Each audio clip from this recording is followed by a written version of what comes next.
welcome to the Theater History Podcast. I'm Mike Leager. If you've been to a show on Broadway, you've seen them. The merchandise stands that sell all sorts of branded memorabilia, from t-shirts to tote bags to cast recordings. Some of us may have covered our entire refrigerator with magnets commemorating various shows that we've attended. But where did the phenomenon of Broadway merchandise come from? That's the question that Margaret Hall has been looking into in her recent series of articles for the website Theater Mania. Margaret's a staff writer for Onstage Blog, and she's currently working on her master's in musical theater history at NYU's Gallatin School. Margaret, thank you so much for joining us. Thank you so much for having me, Michael. I understand there are some really interesting examples of merchandise from the early 20th century American theater, but they're pretty few and far between. How did theater fans use souvenirs to engage with their favorite stars and shows back then? Souvenirs definitely weren't as much of a thing in the early half of the 20th century.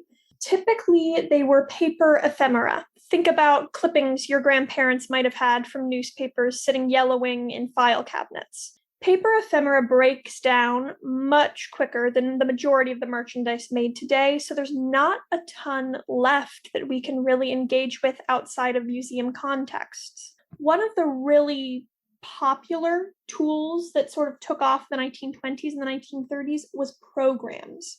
Souvenir programs became quite popular because, especially before advents of digital technology and digital photography, showing people the kind of show you had seen was quite difficult. And so these programs where there might be a photo of the star and a photo of the poster, maybe a photo of the set, embedded with like bios and things like that, were quite popular. In fact, Playbill, which has now become ubiquitous in the New York theater industry, started as a souvenir program type of situation. But then they came to really dominate it, and now you get a playbill at just about every show you go to see in New York City. When do things start to change? I understand that rock concerts might be involved? Yes. So the 1970s really is the watershed period. There is some movement happening before this point. In the 1950s, Rodgers and Hammerstein in particular really cottoned on to the opportunities in terms of merchandise marketing. South Pacific had a huge range for the time that was released, including Knucklehead Nelly dolls, linens. There was a lipstick that is like my dream thing to find one day because it was never written down what color it was. We just know that it was manufactured and was sold for a short period. So that had happened, but that was only after the show was a massive success, basically, where they just had money they could throw at it. Shows weren't opening with a merchandise booth, and it was still very few and far between. T-shirts were not a thing as they are today. Shows typically would have your souvenir program. By like the 50s and 60s, there might be one or two things. There were a lot of places that did cigarette cases for a while, especially if they were like long-running shows. But it was nothing like the setups we see today. The setups we see today really come from the rock music world of the late 1960s, early 1970s, to the point that the people who originally were creating these merchandise booths were rock people. Essentially, producers looked at what was happening when the musical theater was no longer the art form du jour of the American populace, and they saw how rock was really taking over. And if you look at footage of a lot of these rock bands when they were touring, there's a ton of photos of the Rolling Stones on tour, things along those lines. They have merch setups for t-shirts with the iconic lips, for posters, for placards, guitar picks, all sorts of things. They were basically trying to make money in every way they could, and producers realized that's smart. And people like to have this sort of kitschy stuff. Human beings like things, kind of inherently. We like to consider ourselves sort of above animalistic tendencies in that way, but we all have a little bit of a magpie in us. And something like a t-shirt with your favorite band's logo became much more of a thing. It hits an apex in the 1990s, but it's really starting in the 70s.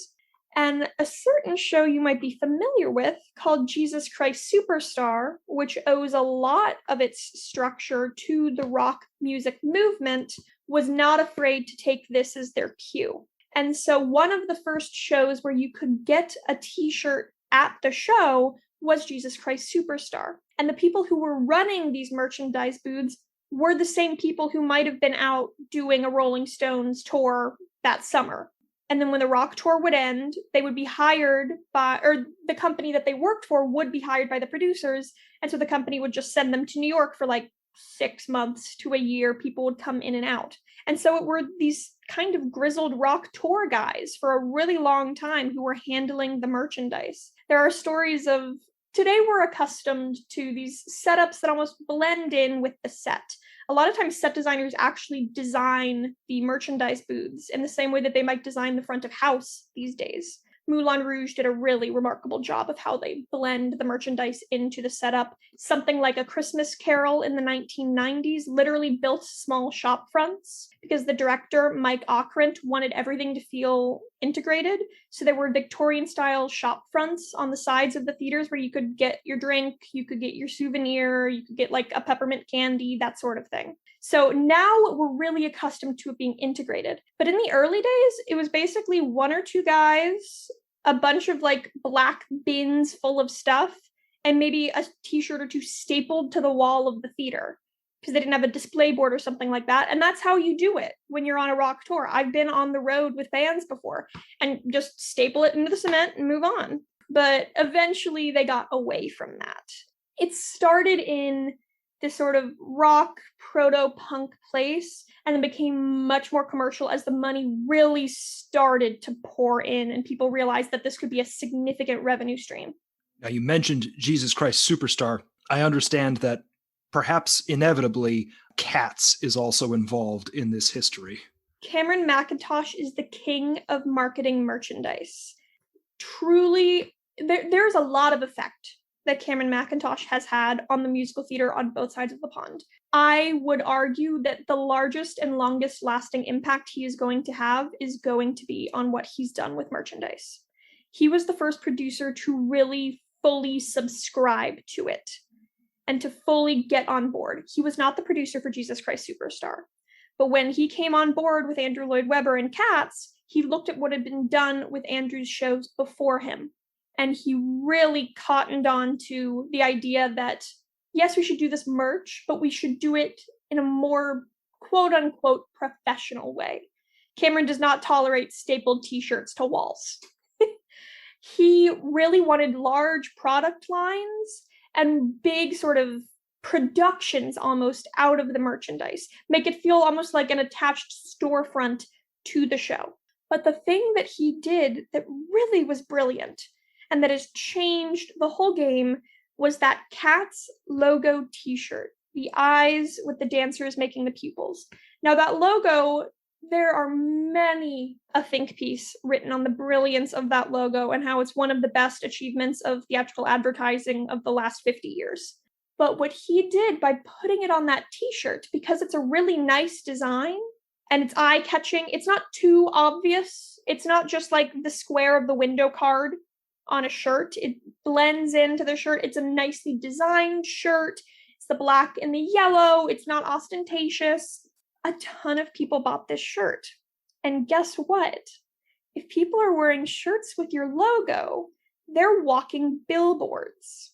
Because everyone who looks at the shirt that person is wearing is going to see the Cats logo. And if they talk to them about the shirt they're wearing, they're going to inherently spread the word of mouth of the show that they've seen. And so he created this cult of personality that continues in the merchandise world, where you get something to prove you were somewhere.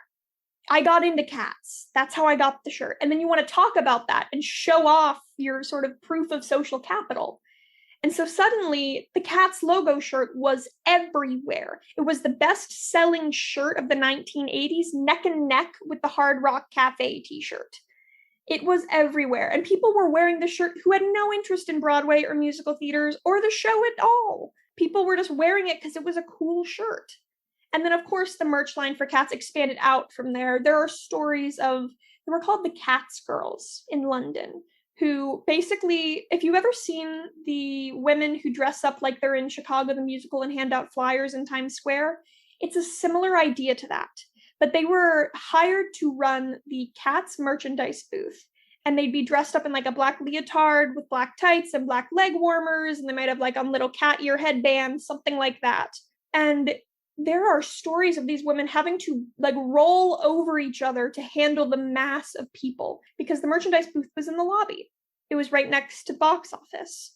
And then Cameron eventually had to move it into the theater because it was becoming a hazard, because there would be about 150 people in the lobby while people were also trying to enter the theater. And it's like, okay, this has reached a point that no one can even get in to see the show. We are blockading our own theater. And so he moved it into the space. And he took it from like a plain black painted wooden rollable table to it eventually was like built into the back of the theater. And then you add things like lights, you add more fantastical things.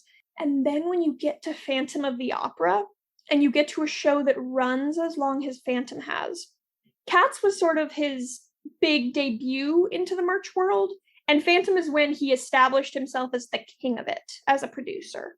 The Phantom merchandise is simultaneously unhinged and fantastical in every single possible way. When I am having a bad day, I will pick any year between 1987 and today and just type in that year, Phantom merchandise, and look at Google Images. There is constant new material being made, which is so smart. The inclination would be to, you've made your merch line and this is what sells, and so you just keep making what sells. But he's constantly refreshing what is in the merch line so that every time you come back to Phantom, there's something new to tempt you. And for people who are huge fans of Phantom, if you see it maybe every year for your birthday or something like that, there's a new thing for you to buy every year. And he does, however, keep consistent with a couple of items. They have very, very lightly changed the Phantom logo t-shirt over the years, but it's pretty much the same shirt you could get when they opened. And that's very, very smart. And they sell it in just about every single size under the sun, because if a parent ever brings their child to come and see Phantom, and Phantom was maybe their first show, say you're 8 years old in 1990, and your grandmother takes you to see Phantom for your first Broadway show. It's the big long runner. She gets you a t-shirt to celebrate you saw your first Broadway show. 30 years later, you're bringing your child to come see their first Broadway show, and you get them the same t-shirt your grandmother got you. And it's creating this cycle where theater merchandise is becoming family heirlooms, almost. And you can see it in all of the shows he does. He's a genius marketer. Cameron Mackintosh is a brilliant, brilliant marketer. He knows how to sell a show. That is his main superpower, is that he knows how to market. And the way that he's used merchandise has changed the way the Broadway marketing game goes. Because it used to be well-timed TV spots, a good window card design that could be like hung up on bus stops and things like that. And now you want that t-shirt that everybody wants. Or if you look at something like social media, you want to have the cool playbill design that everyone wants to post on their Instagram story when they come see the show. So we've gone so far beyond the days of the t-shirt stapled to the wall, as you were talking about. What sort of items have now become essential to this merchandise industry? Yes, so there is a mixed bag of what has to be at shows, because different shows have different requirements. Plays and musicals have very different things that they have to have, quote unquote. However, I'd say that there's about 5 things that I would be surprised if a show didn't have them in this day and age. First one is a logo t-shirt. It's the easiest one. You literally just slap the logo you've got outside the theater onto a t-shirt. I can't think of a time I've seen a Broadway show without one these days. Off-Broadway doesn't always do it because, again, it does cost money to make these items. But for when you're talking about Broadway and national tours and things on that scale, a logo t-shirt is almost passé at this point of you're going to have it in the same way you're going to have the playbill. Some kind of magnet is hugely popular. It's small. It's easy for someone to toss in their pocket or their purse. And there are people who collect them by the hundreds. So magnets, and they're also fairly cheap to manufacture. Again, it can be that same logo, so you're not having to hire a new graphic design artist to make it. Pretty ubiquitous. The same is true of window cards. Window card collectors are a very fascinating group that I really, really adore. There is a select group of people who are very passionate about window cards. And there are Facebook groups, eBay shops. There's a company called Triton Gallery that reproduces the window card art for shows that have been closed for decades. But people get so attached to this beautiful artwork that's used to advertise pieces. So window cards are also somewhat ubiquitous. Those are the three that I'd be very surprised if I didn't see. The other two that I'd say 90% of the shows I see these days have some kind of tote bag. This was already really on the rise in New York City in popularity, but it hit an apex when New York City banned plastic bags, or didn't ban them, but made them like chargeable for groceries to get your food in a plastic bag. Because everyone just uses show bags and tote bags now as either your reusable plastic bag when you're grocery shopping or just to go anywhere. And so plastic bags are out, tote bags are in. And oddly enough, the souvenir program is coming back. People really like being able to look at those photos and see what they saw. I have a number of them myself. They sit on a shelf in the same way a book might sit on a shelf, but you can pull it out and relive the experience by looking there. And then, of course, there's things like a CD for your cast album. Although now that CDs are coming out and streaming is coming in, those are starting to fade away. There are some shows that have brought back vinyl recordings of their cast albums, and they'll sell those.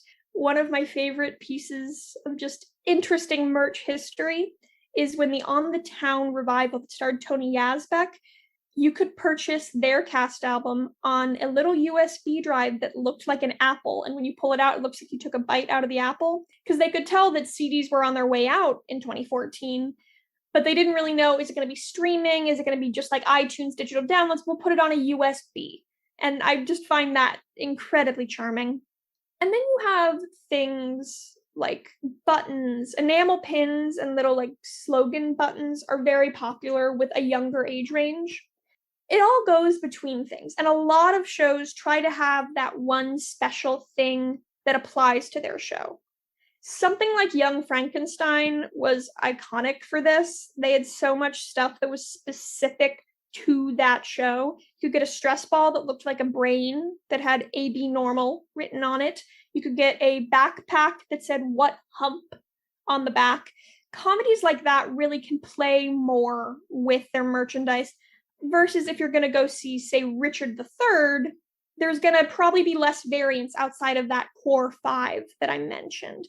There might be something like, if you go and see Phantom of the Opera today, you can purchase a copy of Andrew Lloyd Webber's memoir, Unmasked.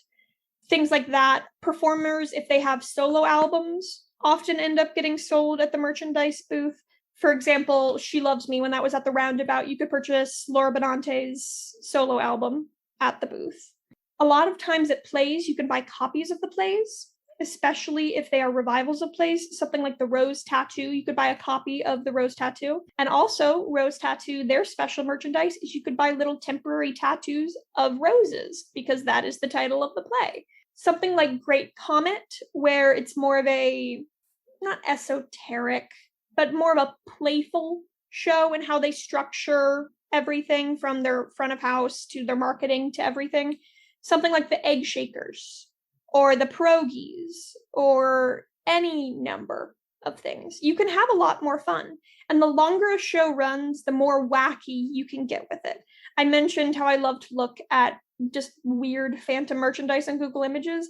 There are a number of incredible Tumblr blogs that exist just to like corral Phantom music boxes. Like I can send you links to a number of these, where they only talk about, here's all the different Phantom t-shirts, or here's all the different music boxes that have been released over the years, because there's always going to be the clapping monkey that you see in the show, but there's also bizarre ones. One of my favorites is Christine and Raoul, and then the Phantom is like behind them in clear plastic and looks like an ice ghost who's like coming for them. I adore them, and I want them to bring them all back so I can have a collection. You can do so many things. Postcards have become a big thing, because the hard thing with window cards is they're hard to transport. They're not like posters that you can roll up in a poster tube. They need to stay flat because they're a thicker cardstock.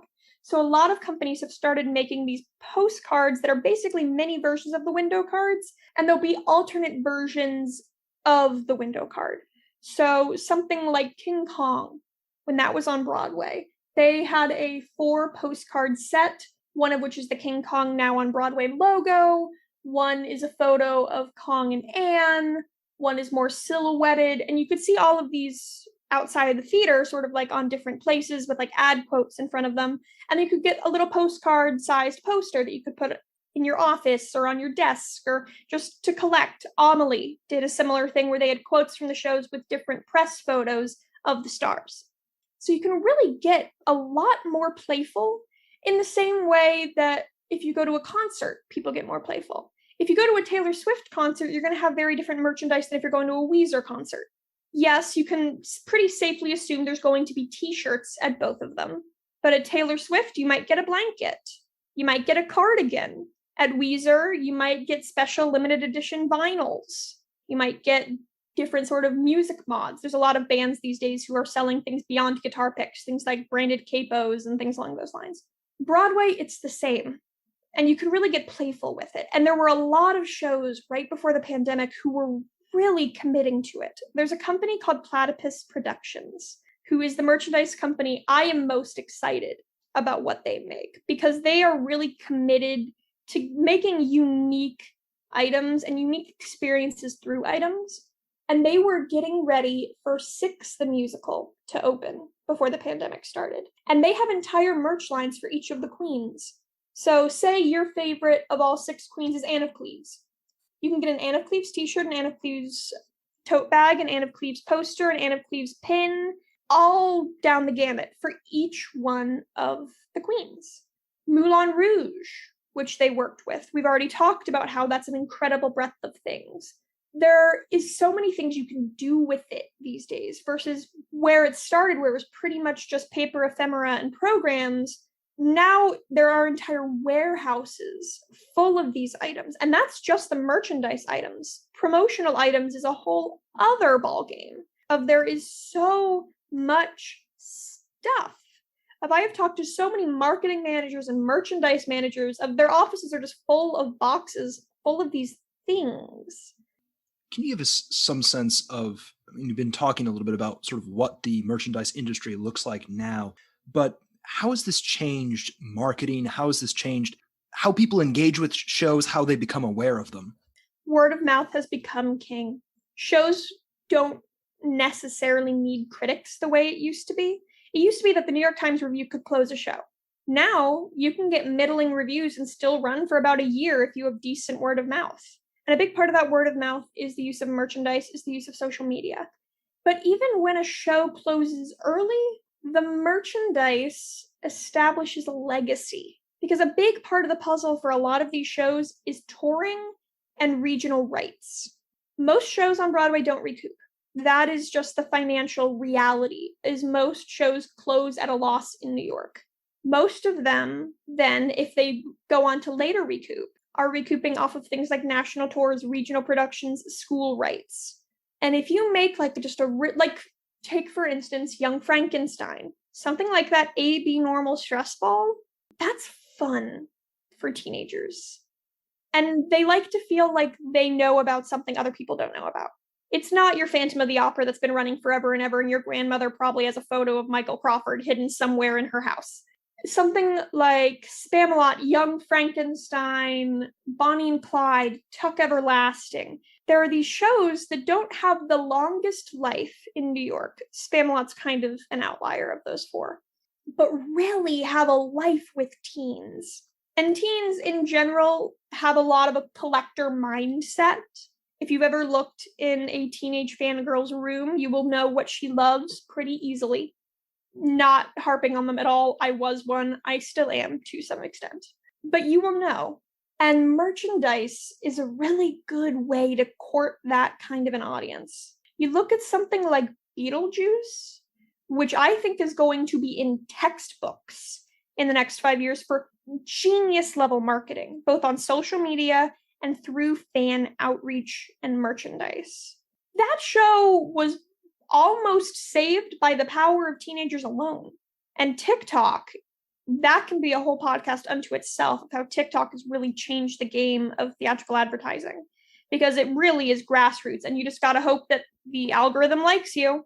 Merchandise and the physicalization of these memories becomes these time capsules for a lot of these kids. And so that makes you want to get into this show. And it's almost become a thing because there's so many shows that if there's no physical reminder the show existed, it's like it's gone. Because there's always another show coming down the pipeline. Not even just talking about Broadway and the West End. Think about how many shows are being written by people across the United States right now. Across TikTok, across YouTube, across Instagram. They're all over the place. You can find new material, and that's just what's being created right now. People aren't even going back the 100 or so years of backlog. But something like, say, a chorus line that ran for forever that had not a ton of merch, but a lot of different window card designs, things along those lines. People engage with it because of regional productions, and then they want that merchandise later in the fact. And that brings me to something like Broadway Flea, which really is one of my favorite events of the year. For those of you who are not familiar, the Broadway Flea Market is an event thrown by BCEFA, Broadway Cares Equity Fights AIDS, where all of this stuff that we've been discussing is either auctioned off or sold flea market style to hundreds of theater fans on the streets of Midtown. Some of it is amazing, one-of-a-kind stuff. A couple of years ago, they sold one of Ethel Merman's prized awards that was donated by her estate that raised a bunch of money. Some of it is experiences. There's always people doing autograph and photo lines, and then in the silent auction, there'll be things like opening night tickets to an exciting new show, or this person will have dinner with you and you can discuss an interview with your favorite star, that sort of thing. But a lot of the tables, and especially the ones that are put together by shows, are selling this merchandise. There are entire tables that are dedicated to things like window cards and playbills. But if you go to something like the Wicked table, yes, there's used costumes, like they'll normally have the Nessa shoes that have been worn out, or old monkey masks from the Flyers that are just they're a little ripped at the ear, so they don't wear them anymore, but they still look great as display pieces. But there's also Wicked t-shirts. There's Wicked dresses. I've seen Wicked flashlights. I've seen little makeup kits where make your own Elphaba, where it's a tiny little pan of the Ben Nye that they use. I've seen magnets. I've seen key rings. I've seen bottle openers, all sorts of things. Because a lot of this merchandise that we see, once it gets to the booth, is after 3 or 4 rounds. And so there'll be a ton of stuff that was produced, maybe they produce 15 of each kind of thing as a mock-up before they pick what they're going to make 1,000 of. That's still 15 of that thing that some fan would love to have because it's a limited edition keepsake of a show that matters to them. And the Broadway Flea Market to me is just it's chaotic, but in the best way, because it's an explosion of just love in the community. The money's going to a fantastic cause. And it's like finding a memory in all of this theatrical history. I love to parse through the tables to look for that one hidden gem. Something like when I found an In the Next Room playbill by Sarah Rule. I had never seen that play, but the design really spoke to me of that logo. And so I bought it for $1. That play has since gone on to change my life because I watched it and I read it and I engaged with it because I found that playbill at the Broadway Cares Flea Market. And there are thousands of stories like that. And then, of course, there's also the idiosyncratic merch that's so fun. One of my favorite stories is it involves Telly Leung, who is an incredible man. He performed in the musical Allegiance with a man named Michael K. Lee. And Michael K. Lee has quite a fan base. And they made water bottles for the Michael K. Lee fan club that they gave to all of the members of the Allegiance company shortly before Allegiance closed. And so Telly used that as his water bottle. It was a nice metal water bottle, almost like a hydro flask that was branded with the Allegiance logo and Michael K. Lee fan club. And he brought it with him when he went into Aladdin. And then that year, when they were gathering stuff for Aladdin, he realized, I've got 12 metal water bottles I'm just lugging around in my backpack. Maybe I should auction off some of these. This one has a logo. That can go to the BCFA flea market. And so I know of a woman who owns a Michael K. Lee Allegiance fan club water bottle signed by the cast of Aladdin. And no one would put that together unless you follow that trail of breadcrumbs. And I was able to get in touch with Telly and confirm that, yes, that is in fact Aladdin signatures on this water bottle.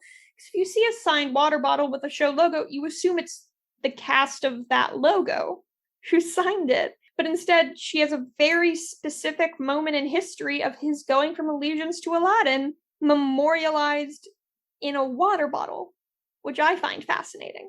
And there's tons of pieces like that throughout the flea market. I can spend hours just parsing through. So many times, speaking with historians, people who engage with theater history on this podcast, we often find ourselves kind of lamenting the fact that we just don't have enough evidence. Boy, it would be great if we had this document or this item or something. It almost seems like there's sort of the opposite thing here, where there's just so much stuff. And you're talking about this as a fan.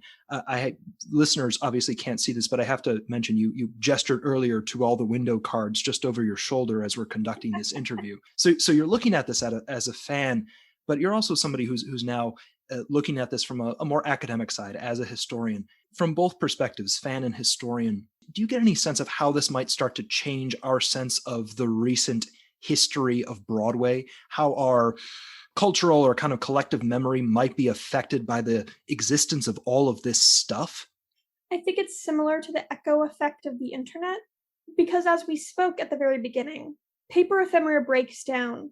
The pieces of newspaper that your grandparents carefully cut out to preserve are probably yellowed, starting to breaking down, and that's maybe 100 years later if your grandparents are particularly older. Now things are plastic. They're not really going to decay.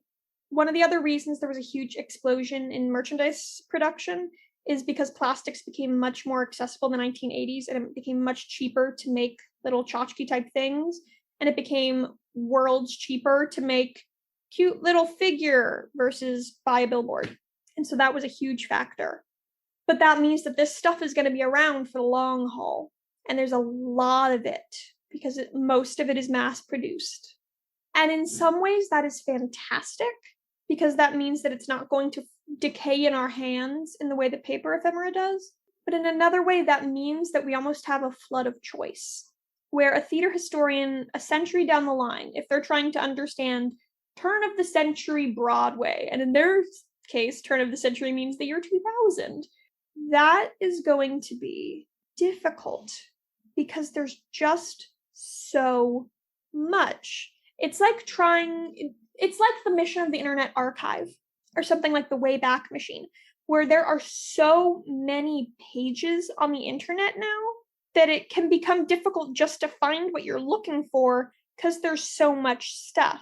However, I do believe that this is going to really affect the long-term life of shows in the mind of casual viewers. Think about the notebooks that a lot of us theater people have, where we keep track of shows we've seen, maybe the date we saw it, our thoughts, something along those lines. Instead of having that kind of a notebook that just like sits on a shelf, now you might have a playbill collection, or you have little tchotchkes from each thing you go to. There are a lot of people who every time they go to a show, they get a magnet. And so their fridge tells the story of their theater going experience.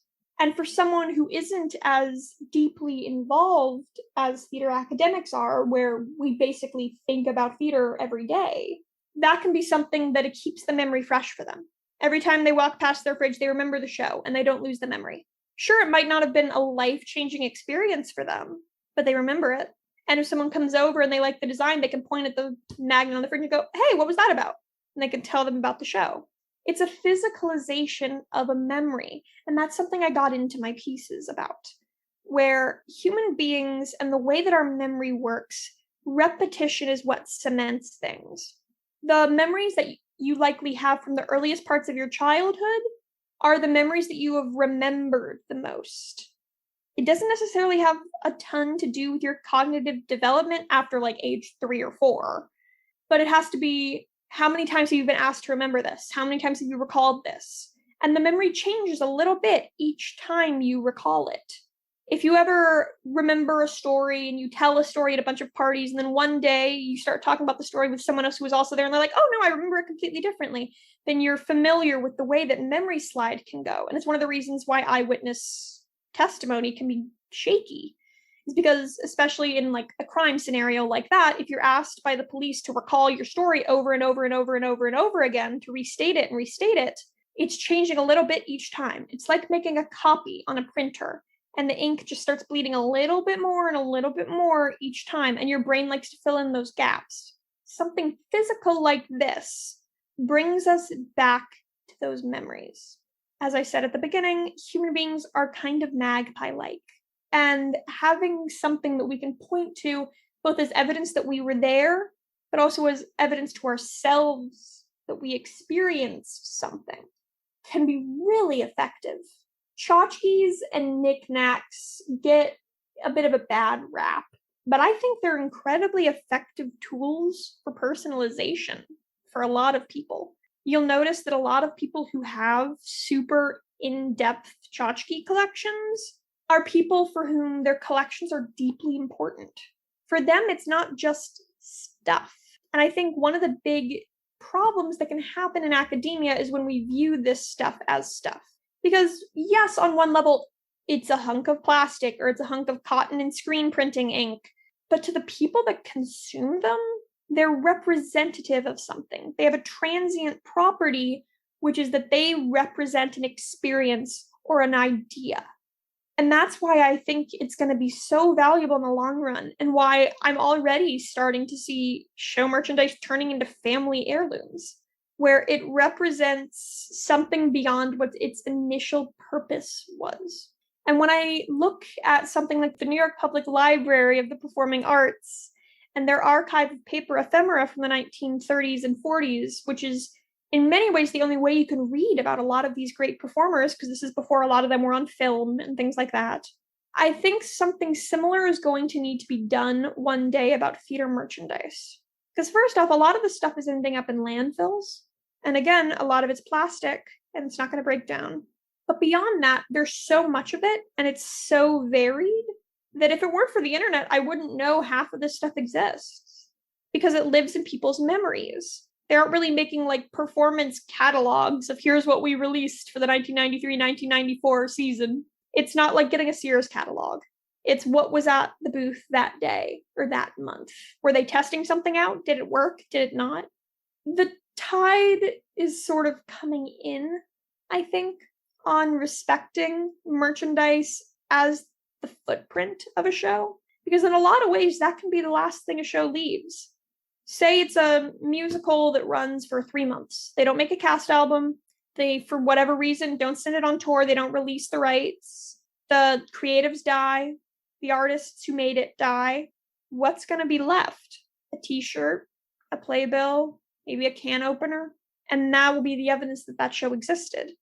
We've kind of made fossils of memories with these things. And I think it's going to be very interesting to see how it plays out, because the tendency right now in academia is to kind of eye roll it. But I think they're going to be really, really important sort of pieces of ephemera moving forward. We'll post links in our show notes that will let you explore Margaret's Theater Mania articles on the history of theater merchandise, as well as more information about her work and some additional examples of quirky theatrical souvenirs. Margaret, thank you so much for joining us. Thank you so much for having me. If you'd like to continue today's conversation, please visit theaterhistorypodcast.net and follow @theaterhistory on Twitter. Just a note, theater is spelled THEATRE in our website URL, and it's spelled TER at the end in our Twitter handle. Our theme music is The Black Crook Gallop, which comes to us courtesy of the New York Public Library Libretto Project and Adam Roberts. Thanks as well to Tip Kress, who designed our logo. And finally, thank you for listening.